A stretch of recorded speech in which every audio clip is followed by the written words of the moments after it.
Red Bull akhirnya dikudeta oleh McLaren dari puncak klasemen konstruktor. Rangkaian hasil buruk mereka di pertengahan musim 2024 membuat Red Bull hanya bisa meratapi McLaren yang semakin gacor dan semakin memperbesar peluang kehilangan gelar juara konstruktor. Kudeta McLaren ini terjadi lebih cepat dari prediksi, karena awalnya banyak pihak yang mengira kalau pergeseran posisi pimpinan klasemen baru bisa dilakukan pada balapan di benua Amerika. Tapi ternyata karena saking buruknya performa Red Bull, McLaren sudah bisa ambil alih di klasemen di 7 balapan tersisa.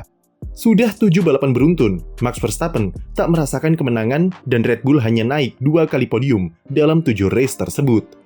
Gap keunggulan Verstappen di klasemen pembalap yang semulanya lebih dari 70 poin, sekarang sudah terpangkas menjadi 59 poin. Dan harus kami katakan, dia sedikit beruntung karena kondisi papan atas yang super ketat membuat McLaren tidak bisa mendominasi secara total, apalagi melihat Lando Norris yang masih tak konsisten.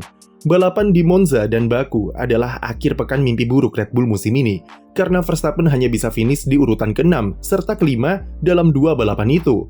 Sergio Perez sejatinya sudah menunjukkan performa positif di Baku, yang merupakan sirkuit favoritnya. Dia bisa mengalahkan Verstappen saat kualifikasi, di mana itu terakhir kali ia lakukan pada GP Miami tahun lalu atau 33 balapan sebelumnya. Saat race, podium harusnya sudah ada di depan mata Perez, karena dia bisa menempel ketat Charles Leclerc dan Oscar Piastri yang saling berduel di depan.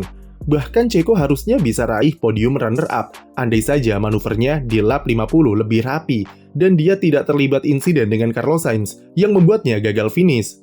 Kacaunya balapan Red Bull tersebut membuat McLaren melenggang mulus ke pucuk klasemen dan langsung buat keunggulan sebesar 20 poin.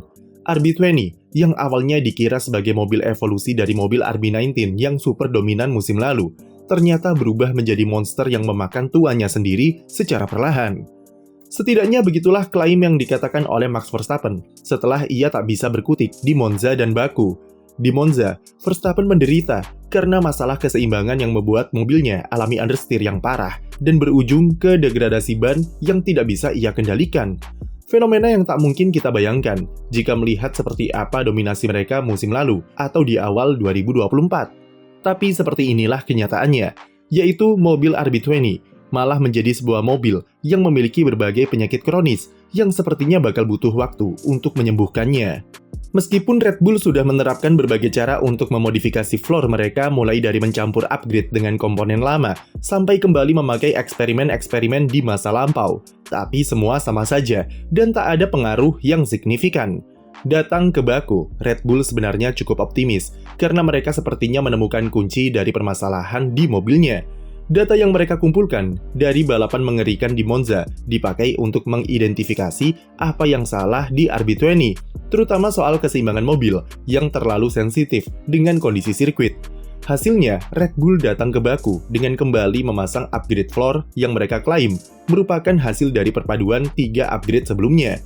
Salah satu yang mencuri perhatian adalah upgrade diffuser, di mana Red Bull melakukan sedikit ekspansi di area dindingnya dan meniru desain dari upgrade floor Ferrari di Monza yang bekerja dengan baik.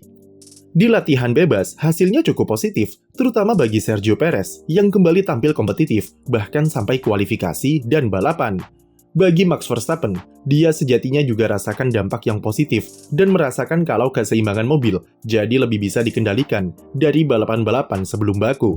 Tapi karena mungkin terlalu percaya diri dengan improvement yang dibuat, Verstappen kemudian mengutak-atik settingan secara berlebihan, yang ujungnya malah kembali merusak keseimbangan mobil. Karena Verstappen ingin segera kembali kompetitif di papan atas, ia kemudian mengatur settingan suspensinya dengan sangat agresif, yang ternyata malah membuat mobilnya makin susah dikendalikan. Di kualifikasi bukannya membaik, tapi malah makin ambyar karena masalah understeer dan bouncing kembali ia alami. Tidak adanya Adrian Newey cukup berpengaruh bagi Verstappen karena ia kehilangan penerjemah yang bisa mengimplementasikan semua keluhannya kepada engineer untuk membuat setup yang optimal. Hasilnya pembalap Belanda tersebut cuma bisa start dari urutan ke-6 dan andai saja Checo tak alami insiden, maka dia akan finish di urutan ke-7 saat race. GP Singapura yang akan berlangsung akhir pekan ini kurang lebih memiliki karakteristik trek yang sama dengan Baku, dan Red Bull kembali harus hadapi tantangan yang sulit. Tahun lalu, Marina Bay adalah satu-satunya trek di mana mereka tidak bisa menang, dan Max Verstappen juga belum pernah cicipi podium tertinggi di sana. Insiden Perez dengan Sainz juga membuat Red Bull makin pusing karena mereka harus secepatnya membuat floor pengganti dan dikirim langsung pekan ini ke Singapura.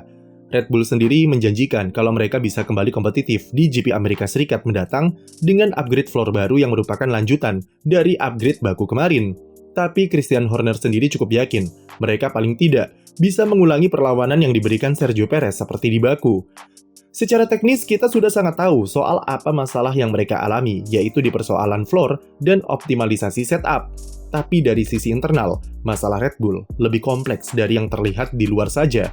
Apalagi di awal musim, mereka diterpa dengan kasus skandal Christian Horner yang berujung pada perginya sejumlah orang-orang kunci di dalam tim, seperti Adrian Newey dan Jonathan Whitley. Satu problem lain yang terekspos di Red Bull dari performa amburadulnya belakangan ini adalah ketergantungan mereka terhadap sosok Max Verstappen. Kami sudah mention di video terdahulu kalau Red Bull selama ini selalu menggantungkan performa mereka di tangan Verstappen dan memberikan tekanan yang sangat besar di pundak pemegang 3 titel juara dunia tersebut.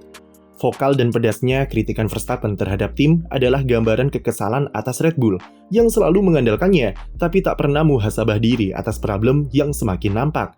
Dan makin kesini semakin terlihat jika talenta Verstappen sudah membuat Red Bull buta terhadap kelemahan yang mereka punya. Christian Horner sendirilah yang mengakui itu dalam wawancara terbaru dengan berkata jika masalah di mobil Red Bull sudah ada sejak musim 2023 ketika mereka ada di fase dominan-dominannya. Semua bermula dari upgrade underfloor di Catalunya, dan dari situ jugalah Sergio Perez alami kesulitan dengan mobil. Yang membuat banyak netizen kesal adalah Red Bull tidak menindak masalah itu dengan serius, karena Verstappen terus-menerus menang dan tampil dominan sepanjang musim 2023. Bahkan ketika Checo berulang kali komplain, Red Bull tidak mempedulikannya dan selalu beralasan jika mobil nampak baik-baik saja di tangan Verstappen. Pernyataan Horner tersebut membuka tabir yang selama ini selalu dibantah oleh mereka sendiri ketika disenggol oleh Toto Wolff dan Zak Brown soal politik Verstappen sentris. Sekarang hal itu sudah menjadi fakta yang mereka akui sendiri, bahwa Red Bull sudah terbutakan dan menjadi jumawa oleh talenta Verstappen. Skill Verstappen mampu menutupi semua problematika yang ada di mobil, dan mereka tidak mau mendengarkan kritikan dari Sergio Perez yang sudah alami kesulitan sejak dulu. Sekarang Verstappen alami masalah yang sama seperti Checo, barulah Red Bull panik, dan salah sendiri dari dulu kenapa tidak mendengarkan keluhan dari Perez.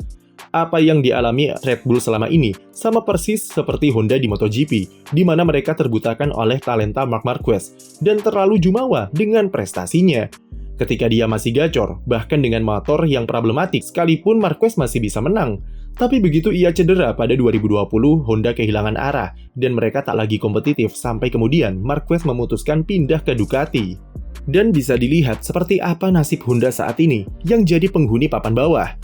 Apa yang dialami Max Verstappen sekarang mirip seperti fase-fase penghujung karir Marquez di Honda, di mana ia sudah tak bisa lagi menggendong tim karena sudah saking bermasalahnya.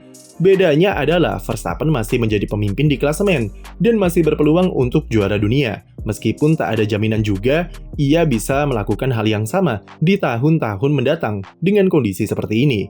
Setidaknya Christian Horner sudah mengakui dan terbuka kalau memang benar mereka menjadi terlena dengan talenta Verstappen. Sekarang tinggal berpikir bagaimana caranya agar Red Bull bisa kembali kompetitif dan membuat kondisi di dalam tim lebih kondusif. Karena jika tidak, bukan tidak mungkin mereka kehilangan Verstappen yang tergoda untuk ikut Adrian Newey ke Aston Martin atau hijrah ke Mercedes. Sekian video dari kami, jangan lupa beri like dan subscribe untuk konten F1 lainnya.